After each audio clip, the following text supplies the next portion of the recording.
Hello and welcome to this video on the so-called twin paradox, which is a very famous kind of thought experiment I suppose you can do when you first learn special relativity. The results of this kind of context appear completely paradoxical. Paradoxical, at least when you first think about it.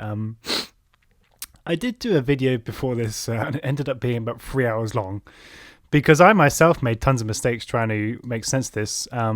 But I'm doing another video to kind of condense all of the things I learned into hopefully kind of less than 40 minutes long.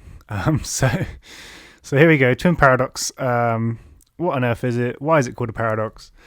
Why is it not a paradox? And how can we make some sense of it? So here's the idea. You have some twins, I guess. They don't have to be twins, but whatever. And you have some person. Let's call this person Alice, and Alice, she's happily sitting away on the in a reference frame, and she's her twin Bob is going to fly away for some time. He's going to fly away at a speed v relative to Alice in Alice's reference frame, and then wait. Female. Okay. Skirt. There we go. Okay. And then Bob's going to come back at a speed v, and well, what would Alice say? Well, if you've been following my previous videos, if you have any rough sense of what special relativity predicts, it says moving observers moving relative to the phenomenon observe that phenomenon to be evolving slower. So Alice would literally be, looking at Bob here. She's going to be looking at Bob, and she will observe. She in her frame of reference, Bob's time will be ticking away slower. It really will be ticking away slower in Alice's frame of reference, and because there's complete symmetry in special relativity, it doesn't matter whether Bob is going right with V or left with V. Alice is always going to observe Bob's kind of clock to be ticking away slower. And I am going to make this more precise in the maths, and I think this makes a lot more sense when you look at the space-time diagrams. But from this kind of initial conception, this does appear completely paradoxical because, well, in this kind of picture, Alice would be observing Bob to be aging slower all the time. So what is Alice going to conclude? She's going to conclude that she's older than Bob, because she will literally be observing Bob's clock to be ticking away slower, including his aging clock. So Bob would age less. So Alice claims Bob is the younger. That seems perfectly reasonable, right? Alice claims Bob is the younger. Nothing wrong with that. Well, we'll see. We'll see. It depends on your definition of age. And you look at Bob's frame reference. Well, you consider him to be the stationary one. You consider Alice to be the moving one. What's he going to see? He's going to see Alice. He's going to see Alice moving away at speed v. Here she is. So relative to Bob, she moves speed v towards the left, and then she moves speed v towards the right. So, from Bob's frame of reference, he's going to see pretty much the symmetrical picture. He's going to see pretty much exactly the same as Alice, just velocity left and velocity right. But because we have kind of an almost complete symmetry in this situation, Bob's going to conclude the same but opposite result. He's going to claim that Bob claims Alice is younger. So Bob claims Alice is younger. Yeah. Because he will always observe Alice's clock to be ticking away slower. And this is where the paradox comes from. And when you first see it, I mean, of course it's interesting.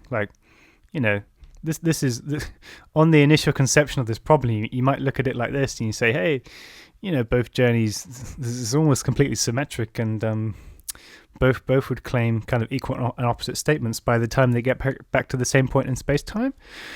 So how on earth can that be? That's why it's called a paradox. But it's not so much a paradox when you actually think about this, you know, not so much when you do the reasoning properly behind this.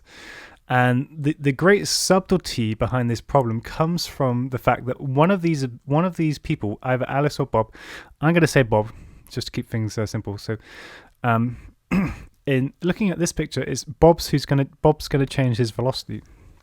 So that actually means Bob changes his reference frame. And when you change your reference frame, the simultaneity of events gets jumbled up, right? The literal time coordinate of events changes. And the key to solving this result is by observing the time coordinate of Alice relative to Bob's frame. And that's actually going to change. And that actually resolves the paradox when you take that into consideration. So I think the best way to look at this is a few space-time diagrams. It really doesn't take that much maths.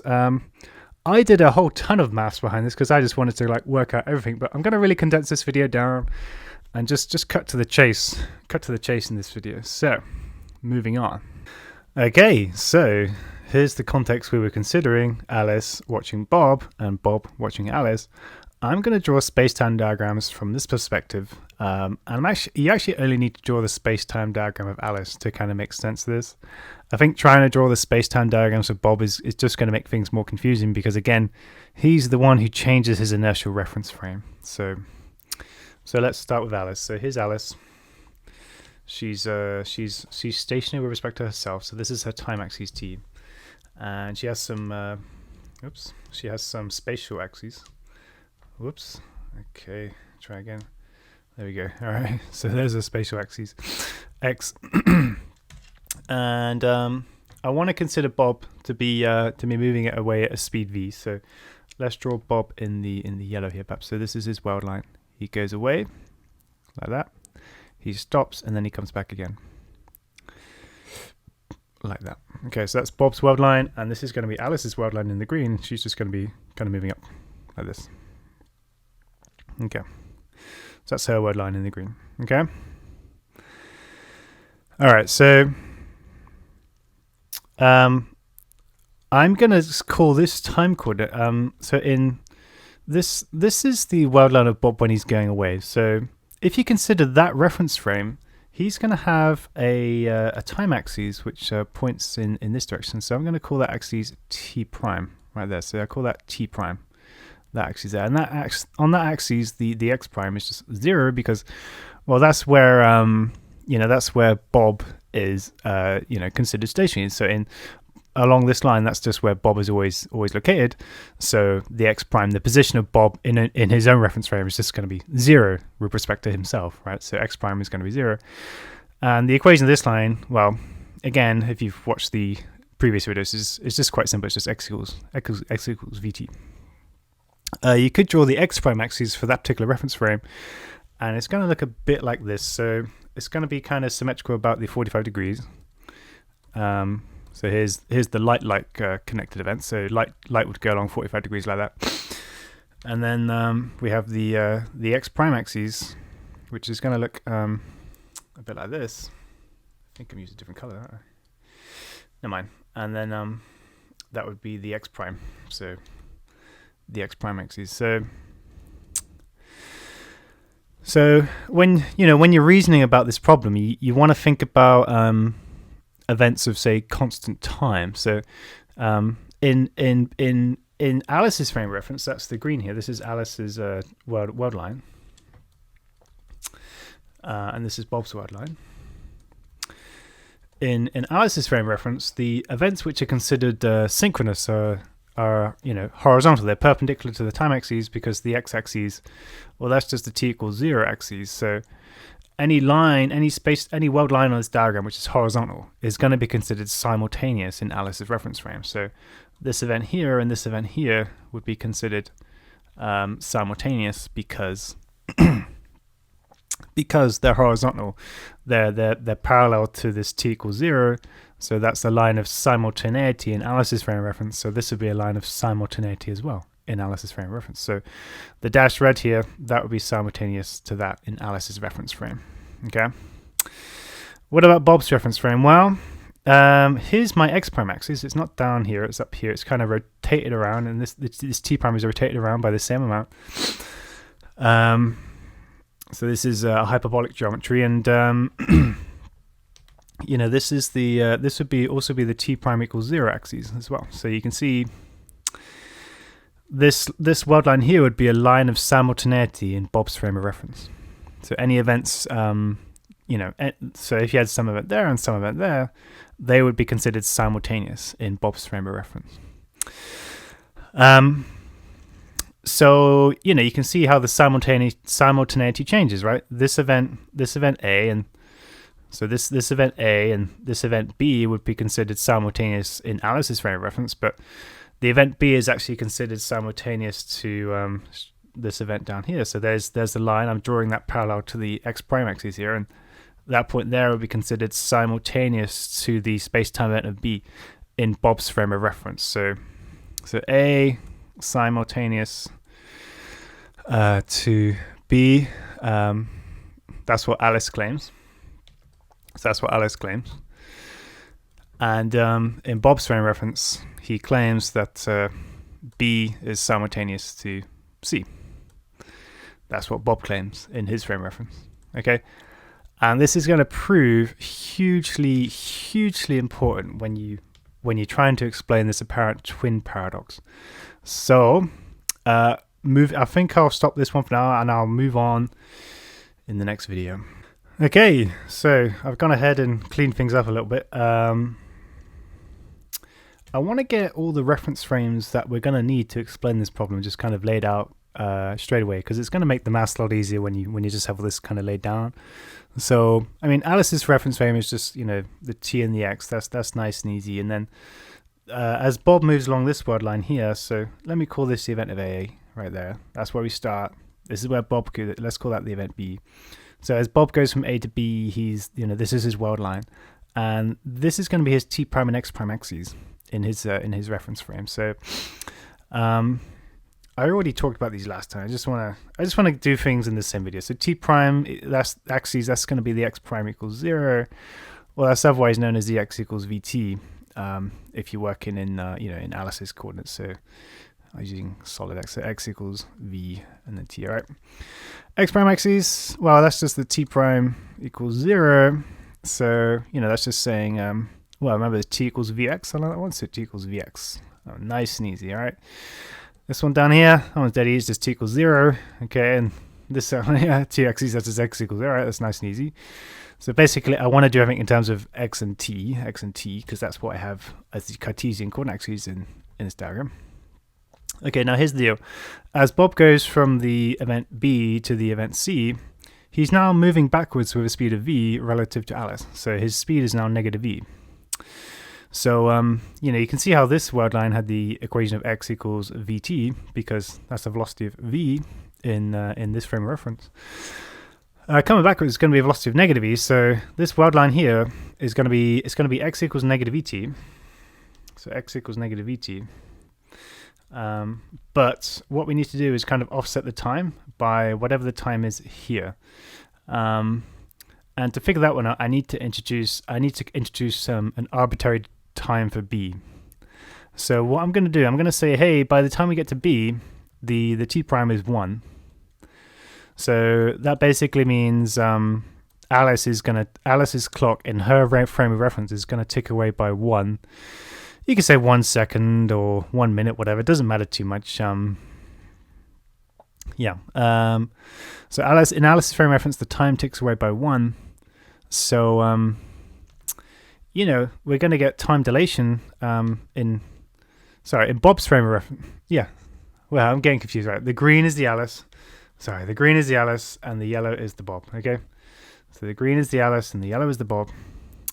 And in Bob's frame reference, the time is going to tick away by 1.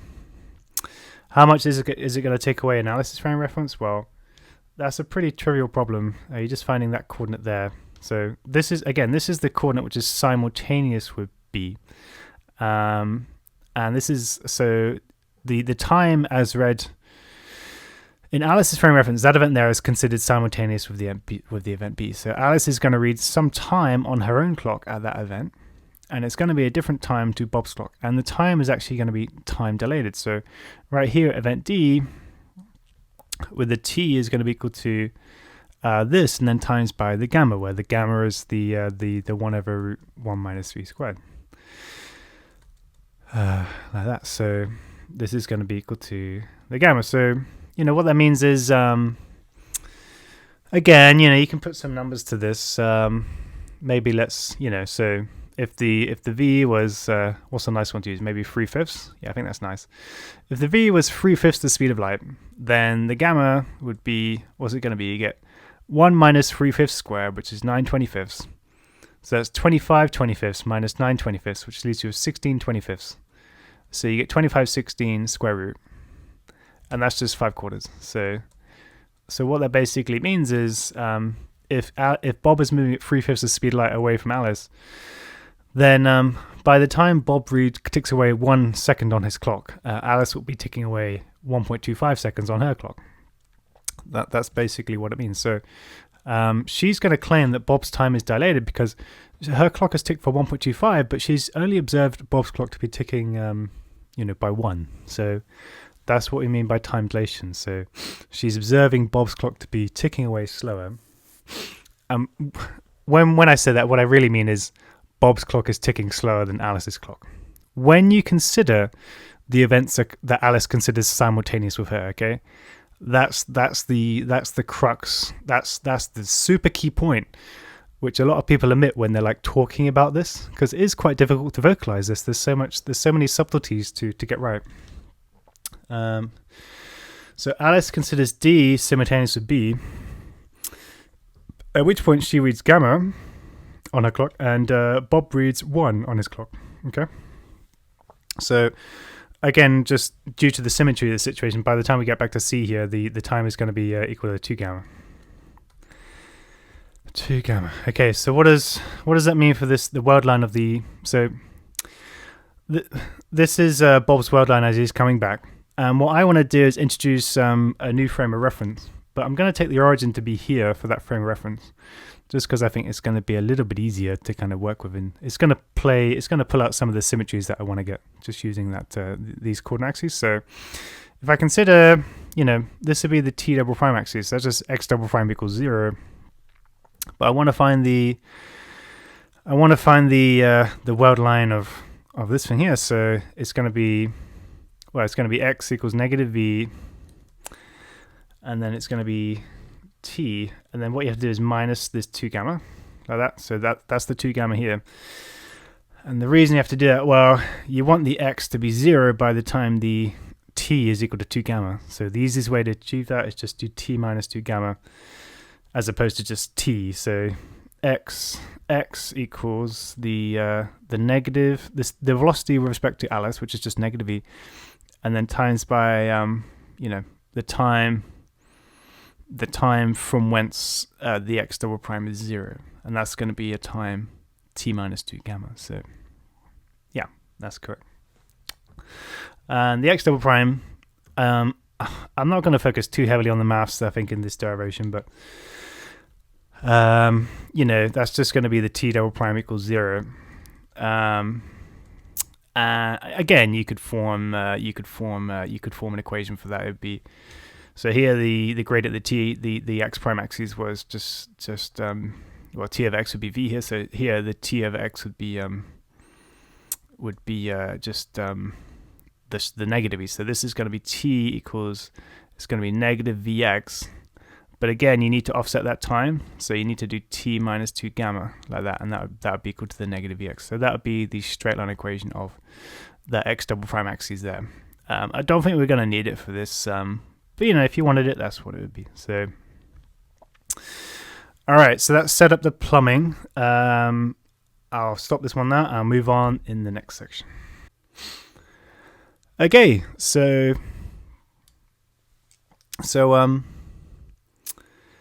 yeah, so what I want to talk about the times as evolved. So as Alice goes from event A to event C, her time evolves by 2 gamma, which, so if the v was 3/5, her time would be twice 5/4, which would be 2.5 seconds. So she will be reading 2.5 seconds on her clock right here. What would Bob be reading though? So he's gone from here to here. He's evolved a time of 1 in his own reference frame, and then as he goes from here to here, by symmetry, he's going to evolve yet another time of 1. So he's going to read a time of 2 seconds on his clock. So that's already we're seeing some kind of asymmetric results. Alice claims the time is 2 gamma, whereas Bob claims the time is 2. So and you might think that's the end of the story, but you wouldn't have considered the entirety of the situation, and in particular, you wouldn't have considered how the simultaneity of events kind of plays into this logic. So when we say,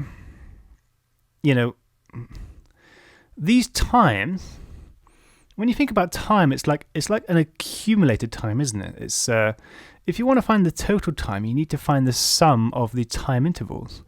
And when we're talking about these times here, what we're really doing is summing up the kind of time intervals which are considered simultaneous with Alice. So you could imagine some event here. Let me use... Oh, I'm running out of colours, aren't I? Let me use a blue. So you can imagine some event here and some event here, and there'd be some change in the time between them. And that change in the time would be delta t, like that. And the events which are considered simultaneous with Alice would be that event there, and that event there, that space-time event. And there'd be some change in the time t prime as you go along that word line there. So, you could kind of make these changes infinitely small, and you could take the sum of these, the sum of that, and the sum of these. So the sum of these very small changes in time, t prime. And when you do, this sum and this sum, you're going to get 2 along Alice, and you're going to get 2 gamma along Bob. That's what I mean when I say Alice's claimed age is 2 gamma and Bob's claimed age is 2, right? We're considering the cumulative times of events where the events are considered simultaneous, but in Alice's reference frame. So this event here is simultaneous with that one, and this event here is simultaneous with that one. And that's that's where the asymmetry kind of springs up in this situation. When you do the cumulative sum of these time steps between events which are considered simultaneous in Alice's reference frame, then Alice's claimed age is 2 gamma and Bob's claimed age is 2. Okay, so this is, let me write this as simultaneous in Alice's reference frame. Alice's frame. Okay.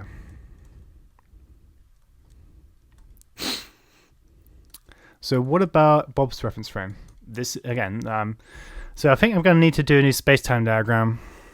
I'll do that in the next section. Okay, so here we are again.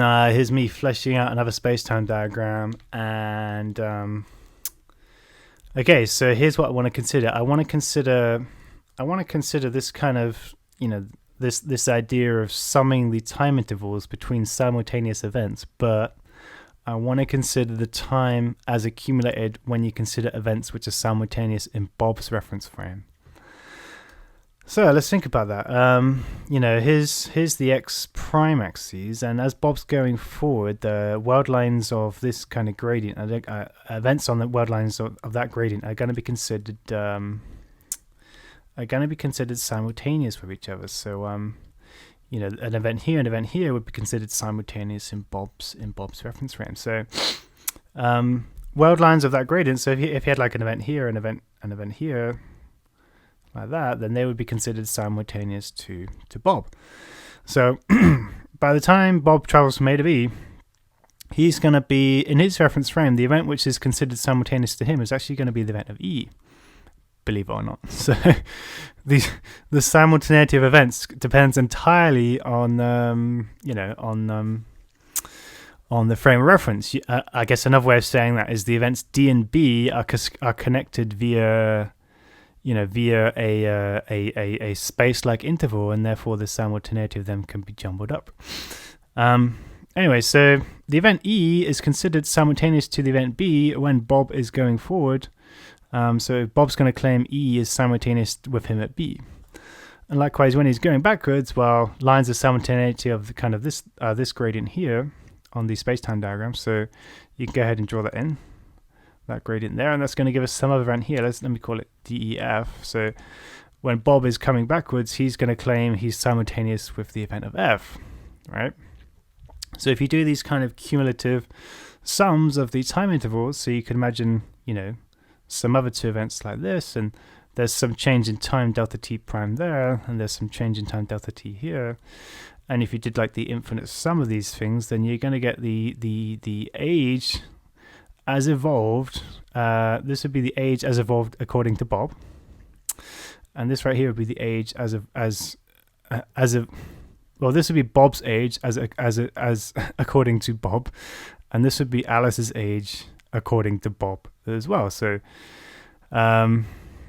yeah, so here I'm considering the sum of these cumulative time intervals for space-time events which are simultaneous in Bob's frame of reference. And that actually gives us a different claimed age for Alice, because Bob only observes Alice moving along this part of the world line. Well, these are the events which are considered simultaneous with Bob as he goes from A to B, and likewise these are the events which are considered simultaneous as Bob goes from B to C. He considers F to be simultaneous with B. He considered this event here to be simultaneous with that event there, and so on and so forth. So when you do this, you know, the cumulative sum of the time differences between space-time events which are considered simultaneous with Bob, the claimed age, Bob's claimed age for Alice is just going to be the cumulative time along this world line plus the cumulative time along this world line. And that's not actually 2 gamma. It actually turns out to be 2 divided by gamma. Let's go ahead and calculate that using a bit of geometry, because I think this is one calculation I do want to do just to justify myself here. So I'm going to do that in the next video, I think. Okay, so it's fairly you can just use straight line geometry to figure this out. You don't need any kind of complicated maths.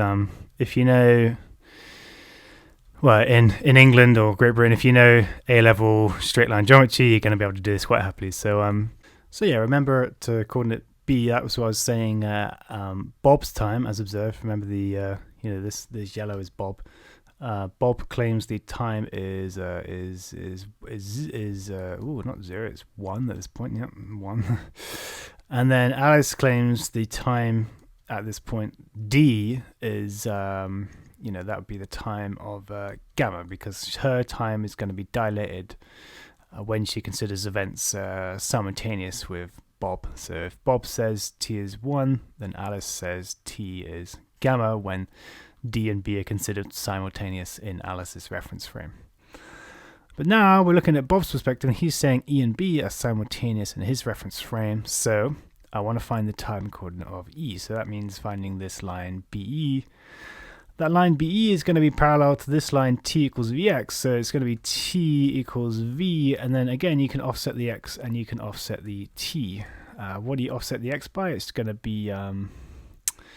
what do you offset the time by? It's going to be this gamma, because you want it passing through this coordinate here. So T minus the gamma, and then is equal V, and then X, and then the X, this coordinate is just V gamma, because, X equals VT on the line AB. So when T equals gamma, X equals V times gamma. So it's just going to be V and then gamma, like that. So that's the line BE, and then I want to find the coordinate of E. So go ahead and do E. What is E? Well, E is x equals 0, isn't it? So x equals 0, and then you go ahead and you find the time coordinate when the x equals 0. So you plug that in there, and you get this formula. So T minus the gamma equals, plug in the x as 0, and you get the negative V squared, and then times by the gamma. Okay, so there we go. And then add the gamma over, and the T is going to be this funny thing. It's going to be the gamma, and then it's going to be the 1 minus the V squared. Now, this actually turns out to be something quite nice, because the gamma is just divided by the square root of 1 minus V squared, like that. 1 minus V squared, if you go ahead and divide these, you just get the root of 1 minus the V and then squared. Like that. So yeah, so that is the time, which you could otherwise just write as 1 over gamma in our notation. The time at E is 1 over gamma, right? So there's some lovely symmetry going on here. The time at D is gamma, and the time at E is 1 over gamma. Isn't that nice? And you can see by symmetry, this coordinate F, so you can see E is 1 over gamma above 0. So F is going to be 1 over gamma below C.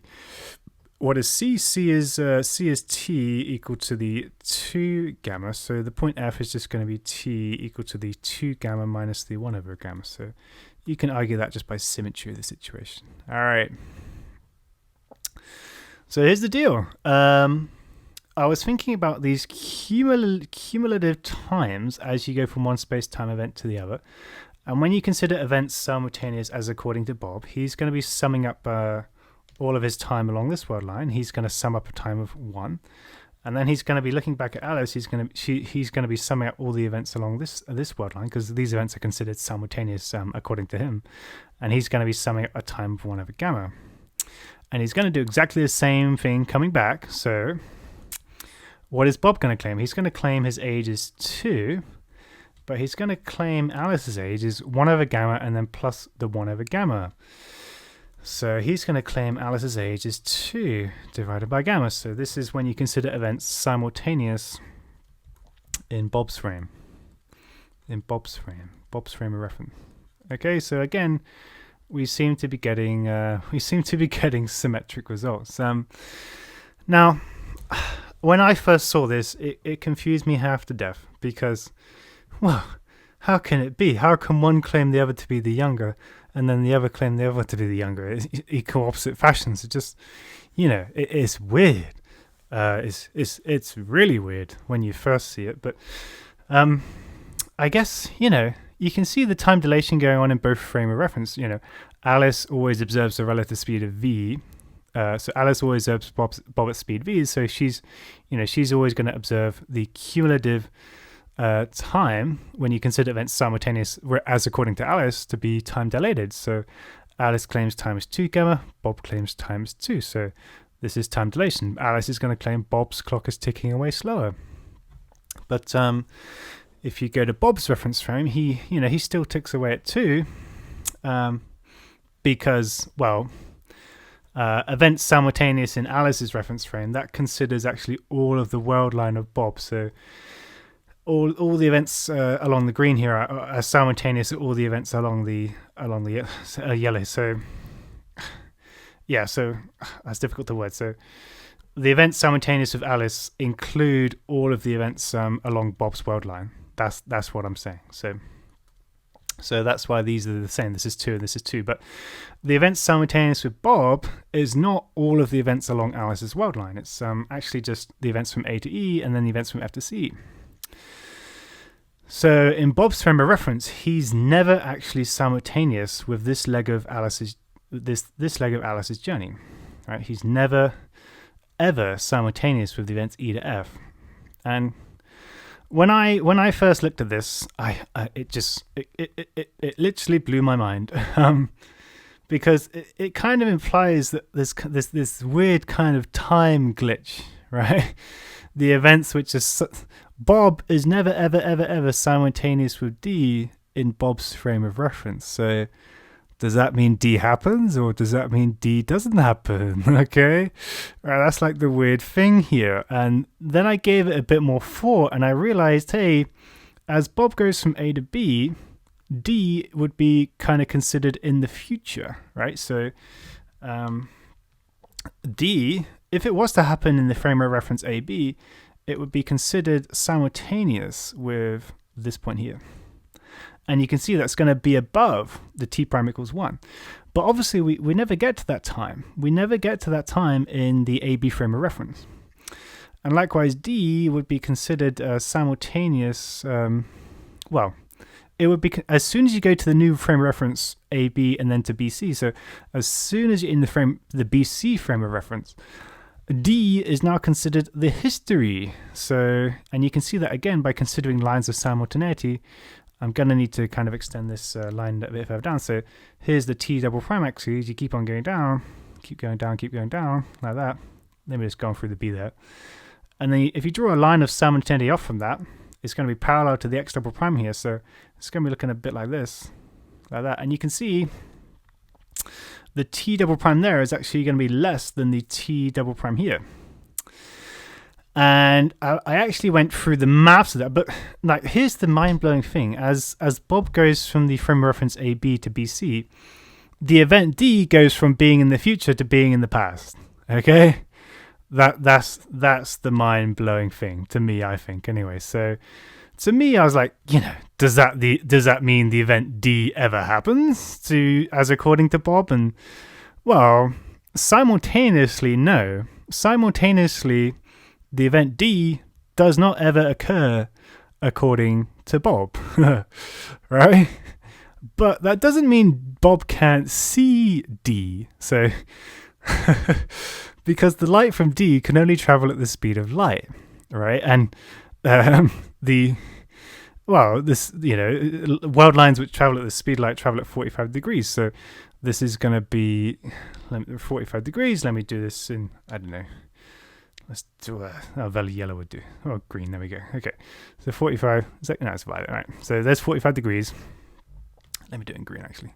So here's a world line where we're traveling at the speed of light away from D, like that. So, Bob's actually going to observe the light from D at this point right here. So, and that would be the absolute earliest time he could observe the event D. And likewise, this time here, the time the light as observed by Bob from the point E, the first time he could observe it is right here, whatever the t double prime is there. And likewise, the light as observed from the point F would be, initially observed at this point here. So in this part of Bob's journey, that part there, that is when Bob is going to observe what is now considered the past history. So he's going to observe the world line of Alice, E to F, at these points here. So that point from there to there along Bob's world line, he will be observing, as the light reaches him, he will be observing the world line E to F. So to me that means that the event D, you could say according to Bob, the event D never happens, simultaneously at least. But that doesn't mean you can look at the light coming in from that event and you can pray witness to it within your frame of reference of the universe. So, I guess that bit gets a bit philosophical at that point.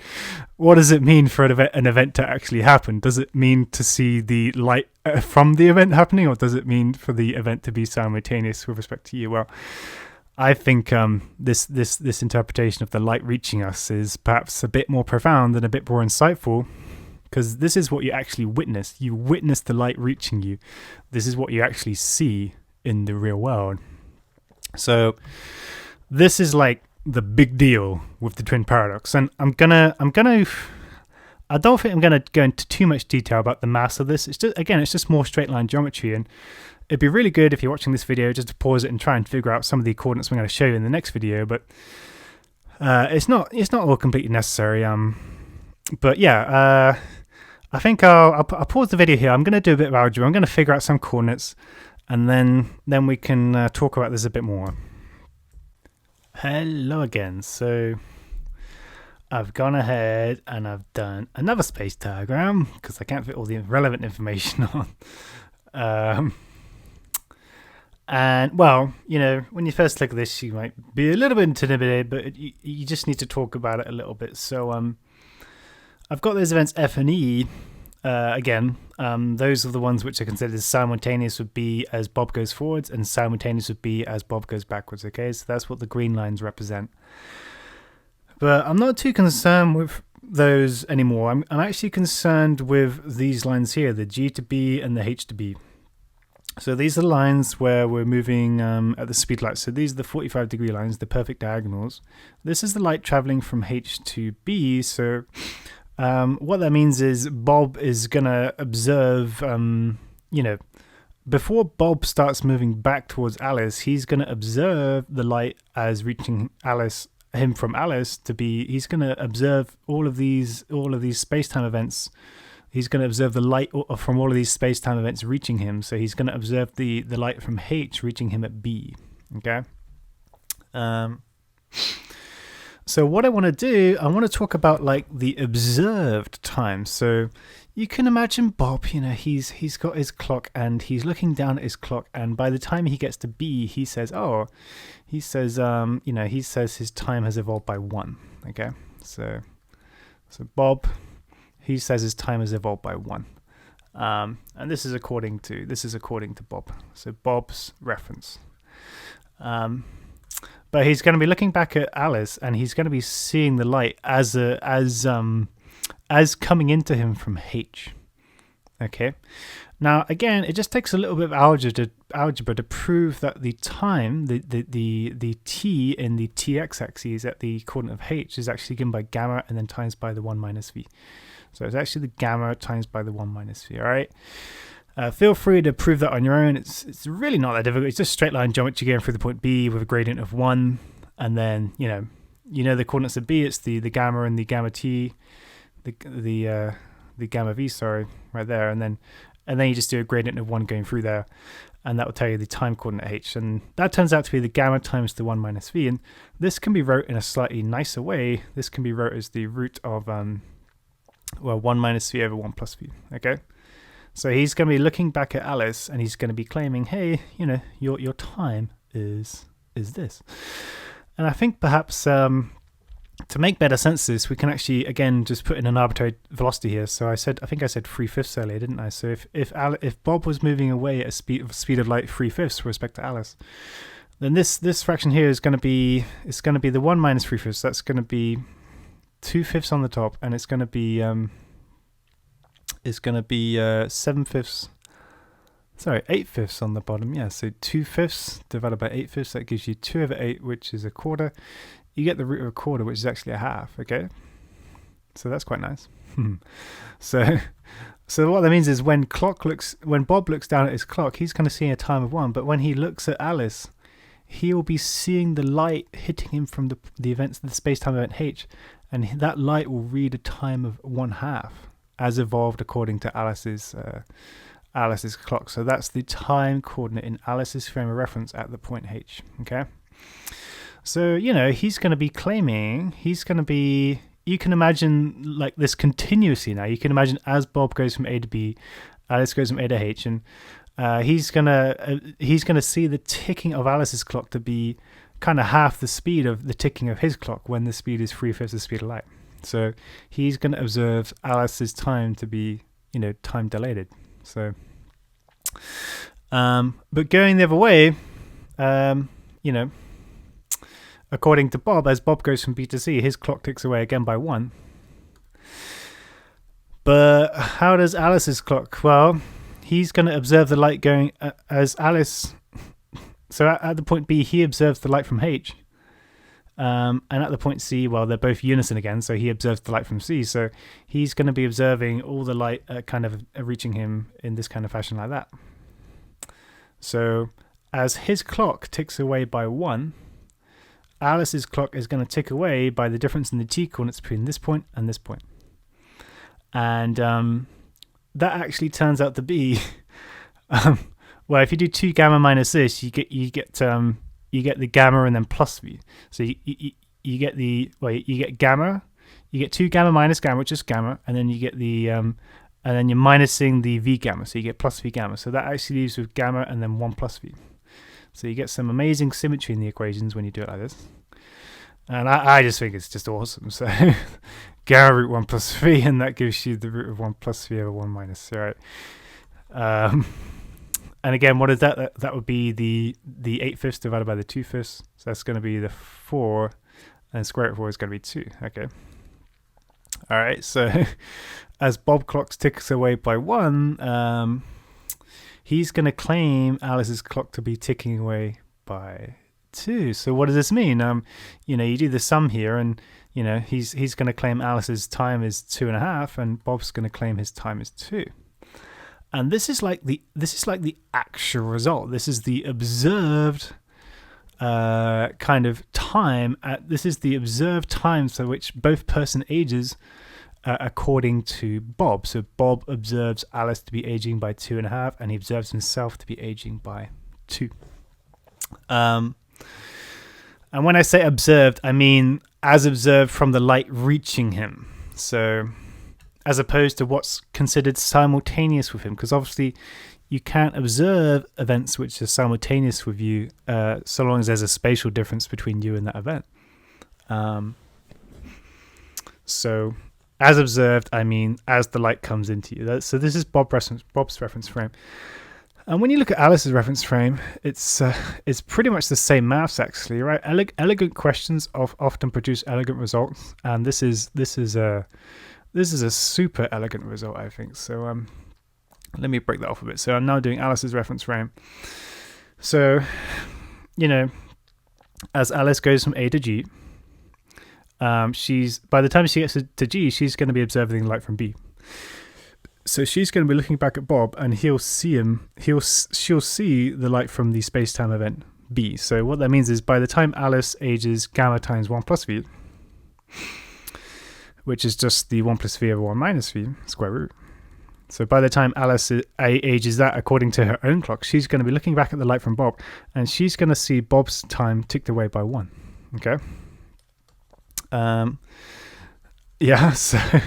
So like I said, you get some lovely symmetry. So when Alice reads her own clock to be 2.5 to be 2, she's going to read Bob's clock to be 1. All right, that's pretty amazing. And then going back from G to C, again, it's just going to be the 2 gamma minus that thing for the age evolved as according to Alice.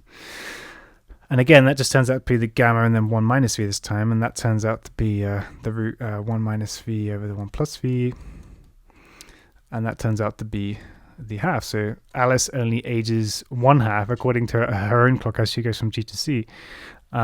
But again, she's going to be observing the light reaching her from Bob as Bob goes from B to C. She's going to be witnessing all of that light reaching her, and that light is going to indicate Bob's clock ticks away by a time of 1. So what is the ages here? Well, her own clock has clicked away by 2.5, and Bob's clock has ticked away by 2. Okay, we've resolved the paradox. They both claim each other to be the same age, when you consider the age to be kind of the age as observed by the light reaching you from their respective clocks. All right, that's the big deal, along with the fact that a change in reference frame changes the simultaneity. So yeah, this actually happens, and what it predicts is